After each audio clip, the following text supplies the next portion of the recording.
The search radio crackled every few seconds, a dry hiss between voices that never quite finished their sentences. Negative on the creek bed. Copy, moving north. It was 6:40 in the evening in Larkin Hollow. The light was already thinning between the pines. Dean Holloway, 8 years old, had been missing since 3:15. His mother last saw him chasing a barn cat toward the tree line behind their property. 2 hours and 25 minutes. Long enough that the volunteers had stopped saying, "He's probably just lost," out loud, even if they still said it to themselves. Captain Elian Mercer stood at the edge of the search grid, a laminated map going soft at the creases from his own sweat. He had run 14 searches like this one. He knew what happened after dark, especially in cold like this. The odds bent the wrong way fast. That was when Maren Vale walked up the gravel shoulder of the road, a brindle pit bull on a short lead beside her. Nobody stopped her. Nobody had decided yet whether to take her seriously. "He'll help," she said. Not a question, not a plea. Just a fact she was stating for the second time, quieter than the first. Mercer looked at the dog, thick-necked, dark-striped, a pale scar crossing one front paw. Then at the girl, 12 years old at most. "Whose dog is this?" "Mine, Bram. He trained for tracking?" "No." Mercer exhaled through his nose, the kind of breath that wasn't quite a laugh. "Then I need you both behind the tape, sweetheart. We've got K9 coming from the county in 20 minutes. 20 minutes he didn't have a use for yet. 20 minutes, Maren repeated, like she was doing the math on it too. She didn't argue. She just crouched down near Bram, said something low that nobody else caught, and let out 3 feet of lead. Bram's nose went to the grass at the tree line, the way any dog's would. 2 volunteers had already flagged that spot. Flattened weeds, a scuffed shoe print that might have belonged to a child. Bram sniffed it once. Then he turned and walked the other direction toward an open field with no trail markings at all. "See? That's the problem," Mercer said, not unkindly, to the volunteer beside him. "Untrained dog picks the wrong 10 feet, and now we've got a search team following a distraction instead of the actual point last seen." He said it with the flat certainty of a man who'd said the same sentence before and been right every time. Maren didn't move to correct him. She just watched. Bram lifted his head off the ground entirely, nose tilted into the wind coming off the ridge, working the open air instead of the dirt. "He's not tracking," someone muttered. "He's just standing there smelling the wind like an idiot." "Ma'am, we appreciate you being here," Mercer said, already turning back to his map, already reassigning 2 volunteers to the flagged shoe print. "But we can't build a search plan around a family pet." Bram sat down in the open field, not confused, not distracted. He sat exactly the way he always sat when Theo went missing in the woods behind their own house, spine straight, ears forward, eyes tracking something none of the adults could see. Maren had watched him do this before, more times than she could count on both hands. She had never once seen him get it wrong. She just didn't know yet how to make anyone believe that mattered. The County K9 unit arrived 19 minutes later. A lean Belgian Malinois named Scout, handled by a woman named Ruiz, who moved with the calm efficiency of someone who had done this 100 times. Scout took the flagged shoe print, nose down, and pulled hard into the woods along the expected path. For a while, it looked like the obvious answer had been the right one all along. Maren stayed at the edge of the field with Bram, who had stopped sitting and started pacing, small, tight loops, nose lifting and dropping, not agitated, not lost, just working something the way he always worked something when the scent kept moving. "He does this," she said quietly, mostly to herself. Dean's mother, Corinne, had come out from under the emergency tent and stood near Maren, arms wrapped around herself against the cold. She'd been crying earlier. She wasn't anymore, just hollowed out and watching. "Does what, honey?" "When he can't get a straight line yet, when the wind keeps changing what he's smelling."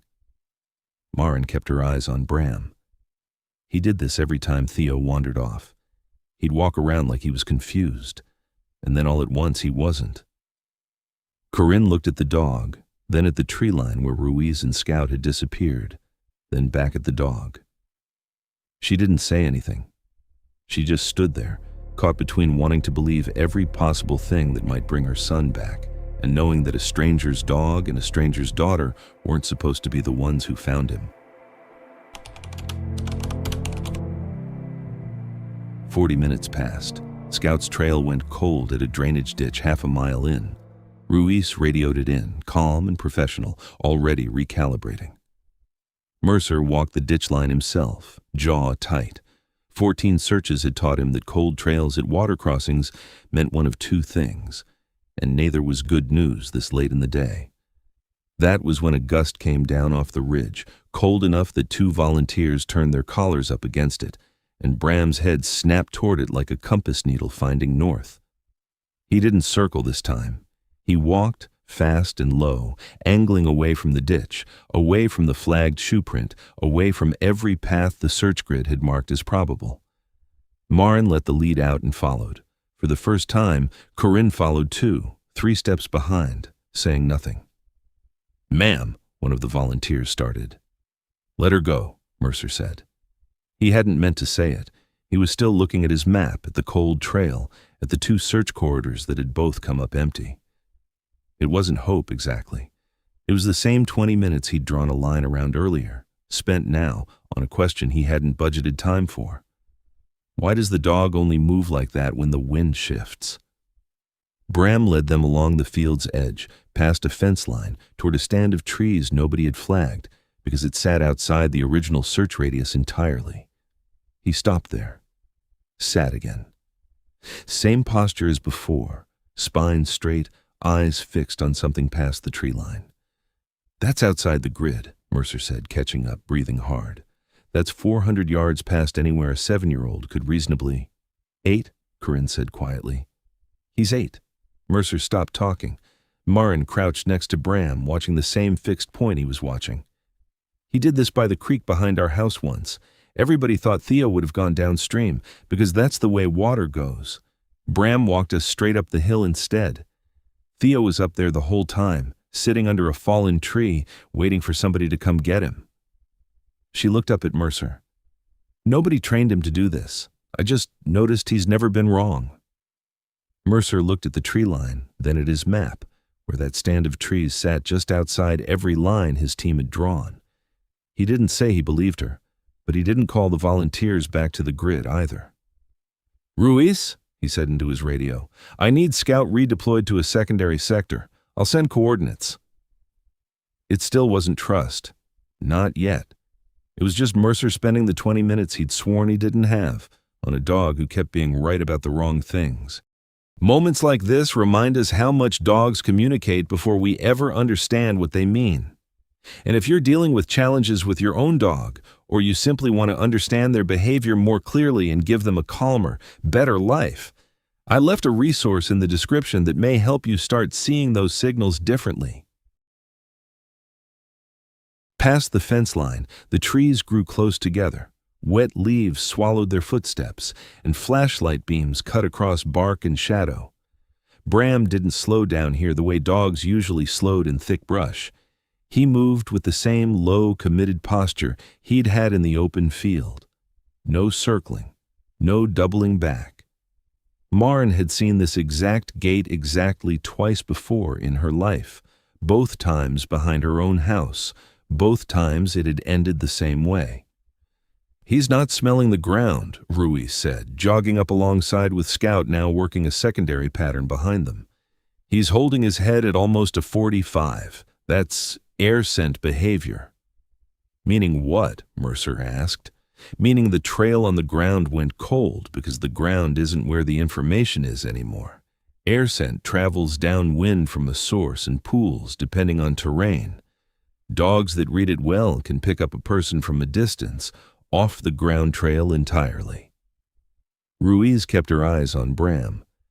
"It's usually something you train for. Some dogs just have the instinct. Nobody ever points it out." Mercer thought back to the field, to the very first minutes of the search, when Bram had lifted his head off the ground and everyone, himself included, had called it a dog losing the trail.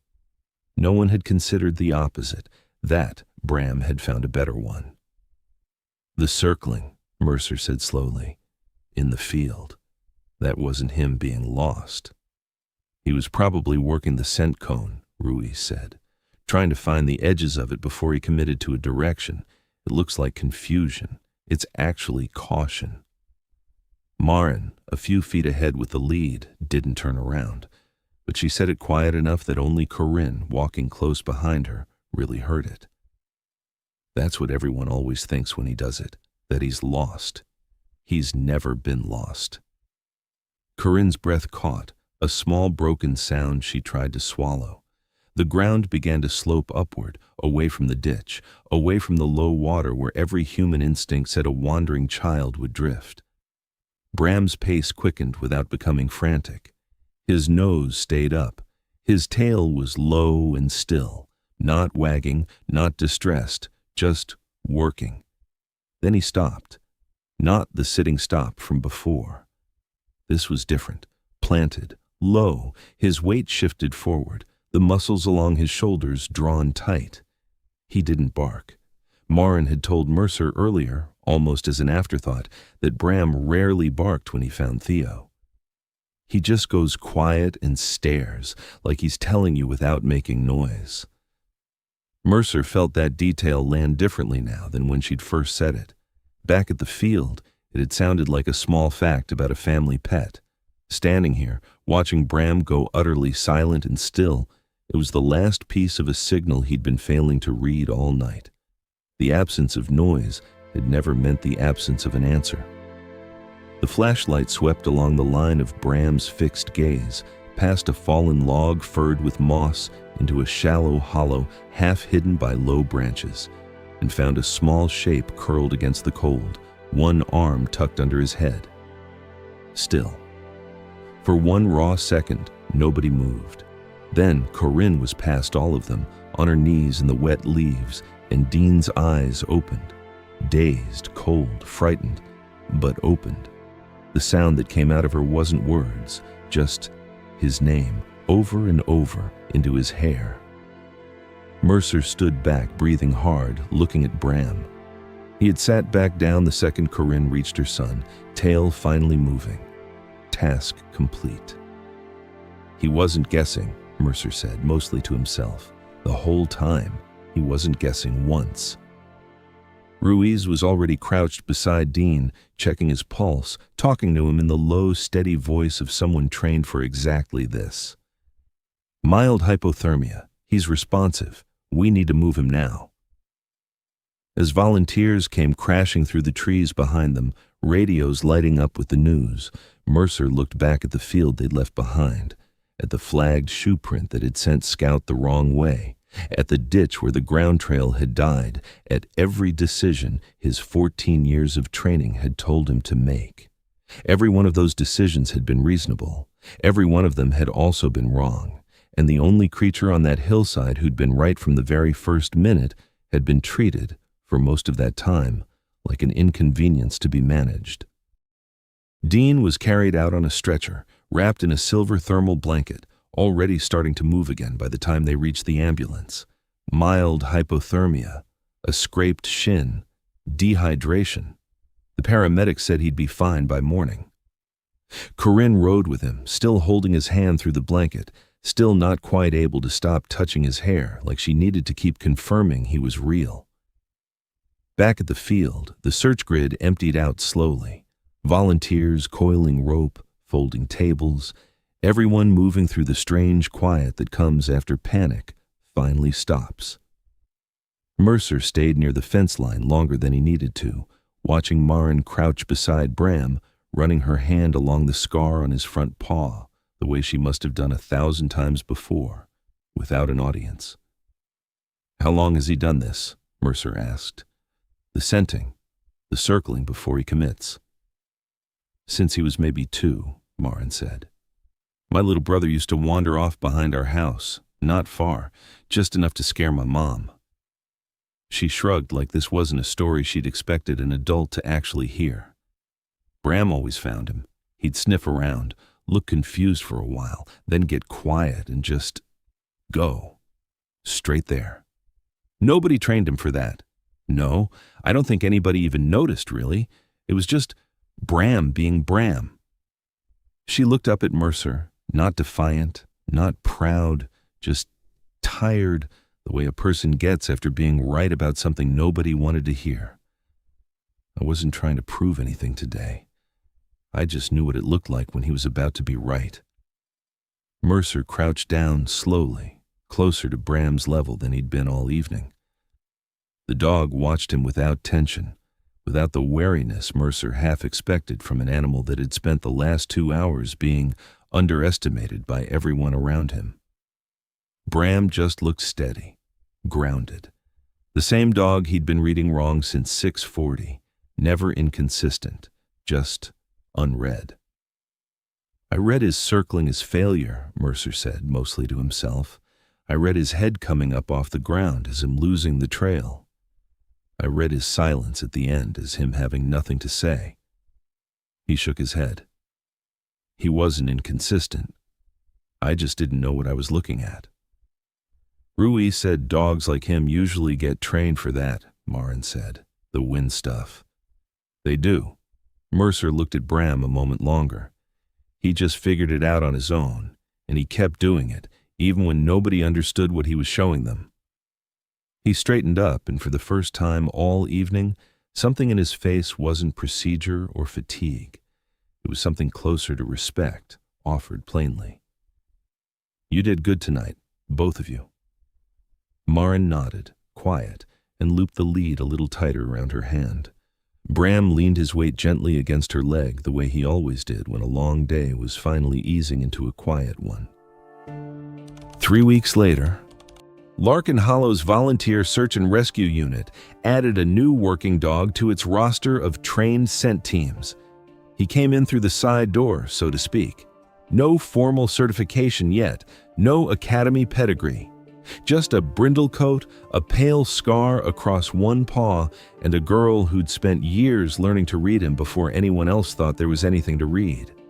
Nobody called him a miracle dog. Nobody built a legend out of it. He was still just Bram, steady, quiet, occasionally circling in a field like he didn't know where he was going, right up until the exact moment everyone realized he always had. Has your own dog ever done something you only understood much later? I'd like to read your story in the comments.